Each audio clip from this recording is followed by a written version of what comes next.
Halo semuanya, bertemu lagi dengan Misyana pada video pembelajaran ekonomi. Kali ini kita akan belajar tentang konsep ilmu ekonomi. Setelah pembelajaran kali ini, kalian diharapkan mampu untuk mendeskripsikan konsep ilmu ekonomi serta terampil menerapkan analisis biaya peluang dalam memenuhi kebutuhan sehari-hari. Nah, adapun pokok bahasan hari ini dapat kalian lihat pada slide berikut ini. Oke, langsung saja pada pokok bahasan yang pertama yaitu pengertian ilmu ekonomi. Kira-kira apa ya pengertian ilmu ekonomi?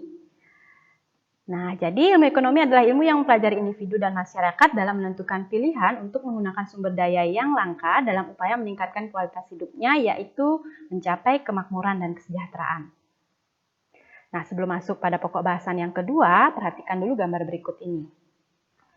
Kira-kira dari ketiga gambar itu, apa sih yang ada di benak kalian? Ya, benar sekali. Ketiga gambar tersebut menggambarkan kondisi kelangkaan yang merupakan inti dari masalah ekonomi. Di mana kelangkaan adalah kondisi di mana kita tidak mempunyai cukup sumber daya untuk memuaskan semua kebutuhan kita. Kira-kira apa sih yang menyebabkan kelangkaan? Oke. Yang menyebabkan kelangkaan yang pertama adalah keterbatasan sumber daya alam. Sumber daya alam yang kita gunakan untuk memenuhi kebutuhan kita tentunya tidak selalu dalam kondisi yang mudah untuk diperbaharui, sehingga lama-kelamaan jumlahnya akan berkurang dan hal inilah yang menyebabkan kelangkaan. Faktor yang kedua adalah letak geografis.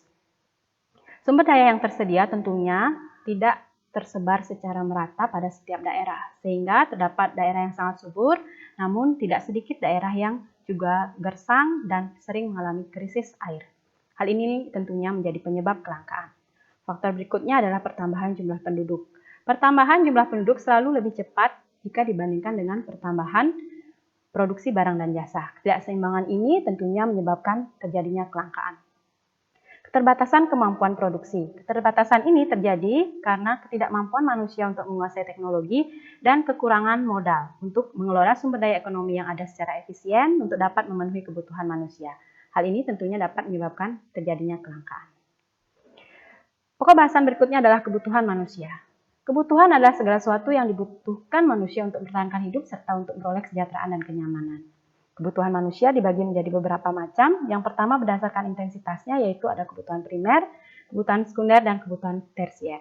Kebutuhan primer adalah kebutuhan yang harus dipenuhi untuk dapat bertahan hidup. Contohnya adalah makanan, minuman, pakaian, dan rumah atau tempat tinggal. Yang kedua adalah kebutuhan sekunder. Kebutuhan sekunder adalah kebutuhan yang berkembang seiring dengan perkembangan peradaban manusia. Contohnya adalah televisi, handphone, dan peralatan rumah tangga lainnya. Kebutuhan yang ketiga adalah kebutuhan tersier yang merupakan kebutuhan manusia akan kepuasannya terhadap barang mewah. Contohnya adalah perhiasan, mobil mewah, dan rumah mewah. Berikutnya adalah kebutuhan manusia berdasarkan sifatnya yang dibagi menjadi dua, yaitu kebutuhan jasmani dan kebutuhan rohani. Di mana kebutuhan jasmani adalah kebutuhan yang berkaitan dengan fisik manusia. Contohnya adalah makanan dan minuman, serta olahraga. Yang kedua adalah kebutuhan rohani yang merupakan kebutuhan yang berkaitan dengan jiwa manusia. Contohnya adalah berdoa dan mendengarkan ceramah keagamaan dari pemuka agama. Berikutnya adalah kebutuhan manusia berdasarkan subjeknya, yang dibagi menjadi dua, yaitu kebutuhan individu, yang merupakan kebutuhan berdasarkan individu yang merasakannya. Contohnya kebutuhan guru tentunya akan berbeda dengan kebutuhan Pak Tani. Yang kedua adalah kebutuhan kolektif yang merupakan kebutuhan yang dirasakan oleh sekelompok orang. Contohnya adalah jalan raya serta fasilitas umum lainnya. Berikutnya adalah kebutuhan manusia berdasarkan waktu pemenuhannya yang dibagi menjadi dua, yaitu kebutuhan sekarang dan kebutuhan masa depan. Di mana kebutuhan sekarang adalah kebutuhan yang waktu pemenuhannya harus dilakukan saat ini juga dan tidak boleh ditunda. Contohnya adalah makan ketika lapar dan minum ketika haus. Sedangkan kebutuhan masa depan adalah kebutuhan yang waktu pemenuhannya dapat ditunda hingga masa yang akan datang.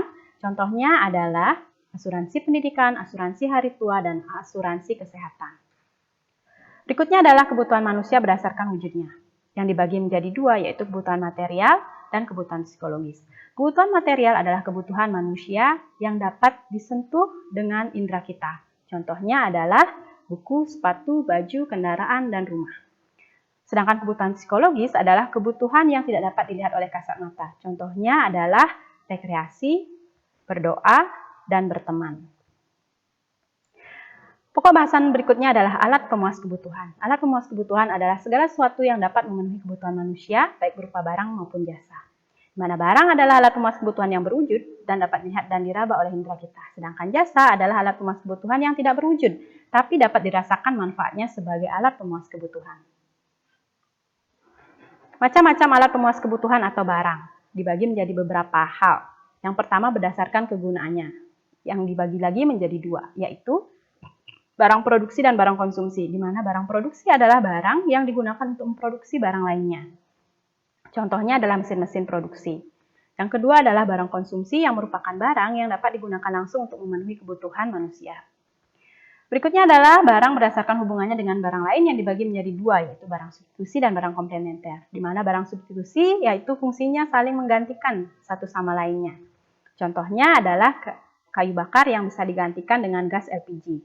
Yang kedua adalah barang komplementer. Barang komplementer ini barang yang posisinya saling melengkapi satu sama lainnya.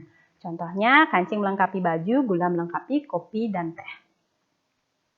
Berikutnya barang berdasarkan pengaruhnya dengan proses produksi yang dibagi menjadi tiga, yaitu barang mentah, barang setengah jadi, dan barang jadi. Di mana barang mentah adalah barang yang belum mengalami proses produksi dan belum dapat digunakan untuk memenuhi kebutuhan manusia. Contohnya adalah kapas mentah. Yang kedua adalah barang setengah jadi, di mana barang setengah jadi ini adalah barang yang sudah mengalami proses produksi, namun belum dapat digunakan untuk memenuhi kebutuhan manusia. Contohnya adalah benang. Yang ketiga adalah barang jadi, di mana barang jadi ini adalah barang yang sudah mengalami proses produksi dan sudah dapat digunakan untuk memenuhi kebutuhan manusia. Contohnya adalah baju. Berikutnya adalah barang berdasarkan cara memperolehnya yang dibagi menjadi tiga, yaitu barang ekonomi, barang bebas, dan barang ilit. Barang ekonomi ini adalah barang yang memerlukan pengorbanan untuk memperolehnya. Contohnya adalah makanan, minuman, pakaian, mobil, dan rumah. Yang kedua adalah barang bebas. Barang bebas ini adalah barang yang untuk memperolehnya kita tidak perlu mengorbankan apapun. Contohnya adalah sinar matahari dan udara. Yang ketiga adalah barang ilit.